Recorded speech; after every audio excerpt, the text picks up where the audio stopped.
નમસ્કાર દર્શક મિત્રો, હું છું રૂપલ વણેચિયા. સંપૂર્ણ ન્યૂઝમાં આપનું સ્વાગત છે.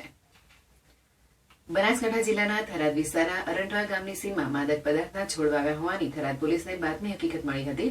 થરાદ પોલીસે બનાસકાંઠા જિલ્લા પોલીસ વડાને સમગ્ર ઘટના બાબતે ટેલિફોનિક જાણ કરાઈ હતી, જેથી બનાસકાંઠા જિલ્લા એસઓજી પોલીસને સાથે રાખી હકીકત સ્થળ ઉપર ખેતરમાં રાત્રિ દરમિયાન રેડ કરતા ખેતર માલિક સહિત 2 કિલો 900 ગ્રામ માદક પદાર્થ સાથે ખેતર માલિકને ઝડપી તેમની સામે એનડીપીએસ મુજબ ગુનો દાખલ કરી વધુ તપાસ હાથ ધરી છે.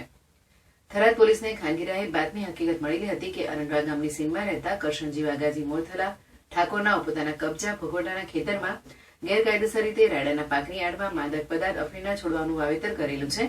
જે હકીકતના આધારે બનાસકાંઠા જિલ્લા એસઓજીપીઆઈને સાથે રાખી બાતમી હકીકતવાળી જગ્યાએ રેડ કરતા અરંટવા ગામની સીમમાં રહેતા કરશનજી વાઘાજી મોરથલા ઠાકોર રહેઠા અરંટવા સીમ તાલુકો થરાદવાળાને પોતાના કબજા ભોગોટાના ખેતરમાં રાયડાના વાવેતર સાથે બિન અધિકૃત રીતે માદક પદાર્થ અફીણના છોડની ખેતી કરી, જે અફીણના છોડના ડુંડાઓનું વજન 2.90 કિલોગ્રામ, જેની કિંમત ₹20,900 નો મુદ્દામાલ કબજે કરી થરાદ પોલીસ મથકે આરોપી કરશનજી વાઘાજી મોરથલા ઠાકોરને ઝડપી પાડી ગુનો દાખલ કરી વધુ તપાસ હાથ ધરી છે.